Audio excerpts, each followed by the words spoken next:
দেখো, গরমে আলুর পরোটা একটু শুনতে অড লাগছে, কিন্তু উই আর হেল্পলেস।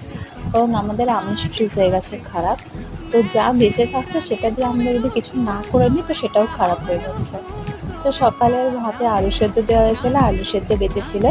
পেঁয়াজ কুচি কোনো কারণে কিছুর জন্য ছিল, তো আলু আর পেঁয়াজ কুচি তো ছিল।